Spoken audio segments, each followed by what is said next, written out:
In this video, we're going to be making the axle peg part file.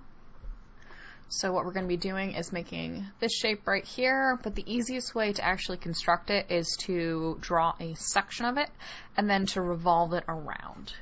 So this is the shape we're going to start off with for our first sketch. So if you haven't done so already, make sure that you click on the plus sign and then create a new part studio. Alright, so we're going to click on Sketch, click on our front plane, and then the front of our cube, just so we can have a better view of what we're working on.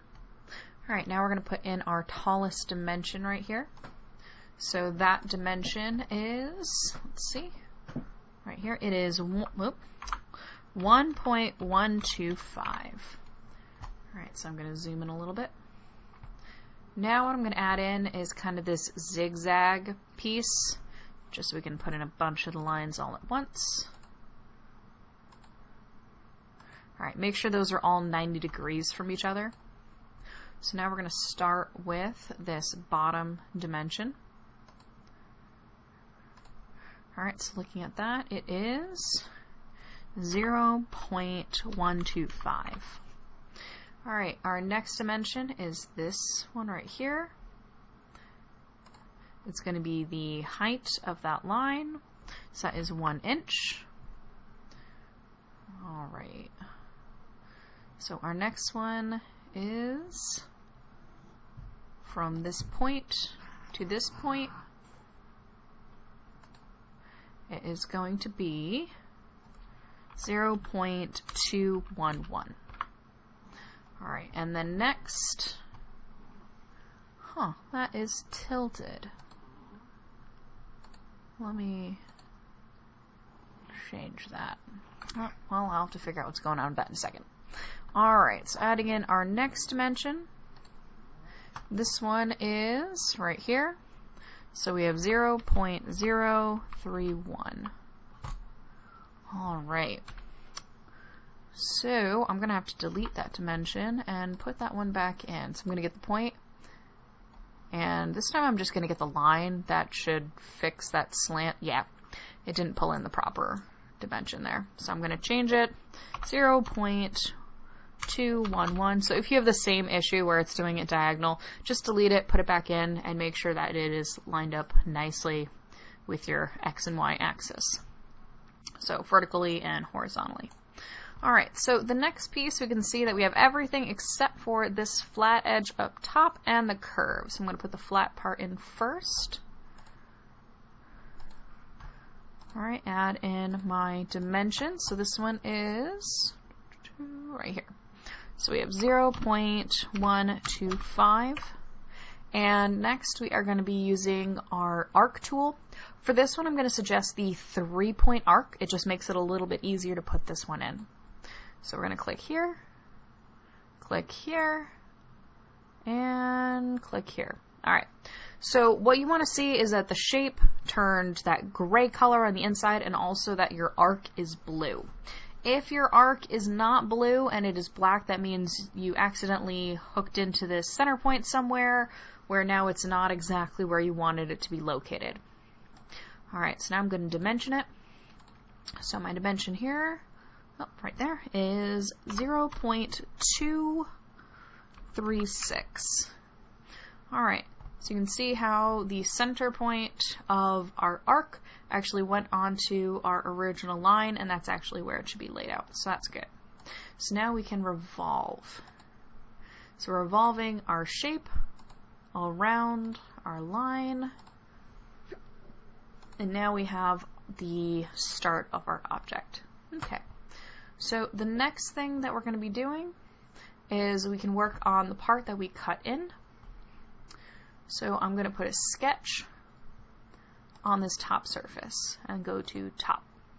If for some reason it's not letting you put a sketch on there, go back to your sketch 1 and make sure that top surface is nice and flat.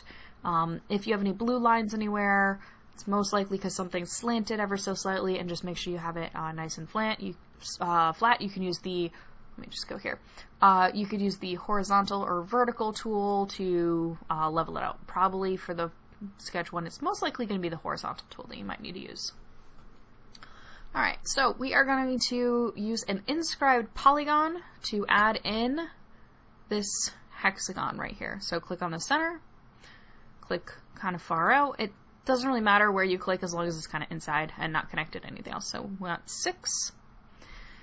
And now we need to do our distance across the flats, or you could just do the inscribed circle. Either one works just fine because it has an even number of sides. They're going to be the same anyways. So our dimension for this is 5/32, which is 5/16. So now you can see that the circle on the inside turned black, but the outside edge is still that blue color.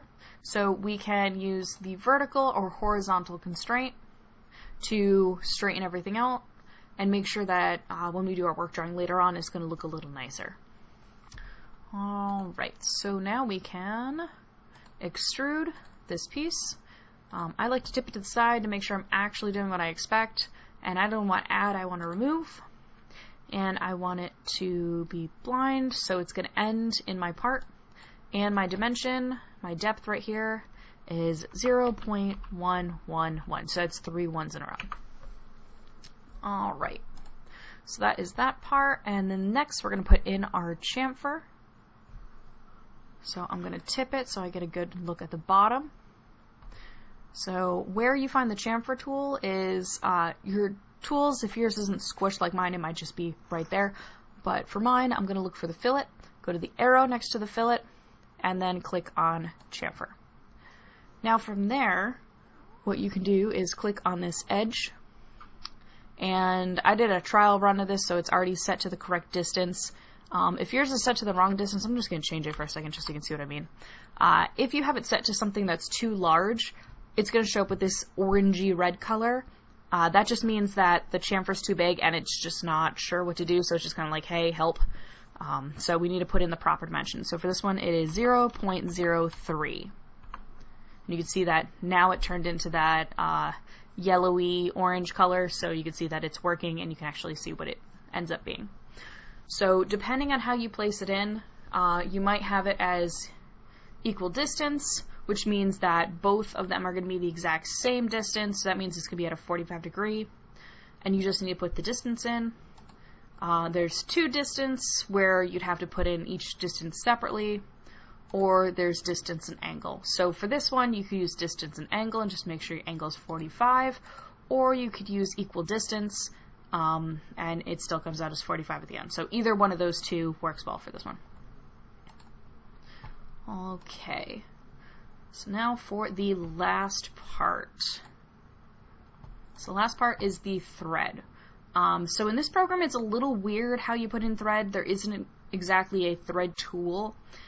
There's something that's a little similar, but not exact. Now, if I could figure out where it is. Oh, there it is. Okay, so you might see this little plane. Click on the arrow next to it, and you're going to find helix. So once you click on helix, you're going to click on this surface right here. That's where our thread is going to go. So what we need to pay attention to for here is the number of revolutions. So for us, it's going to be 20, because we have 20 revolutions per inch. And then we can click our check mark. So this is now our object for the axle peg. All right, so good luck.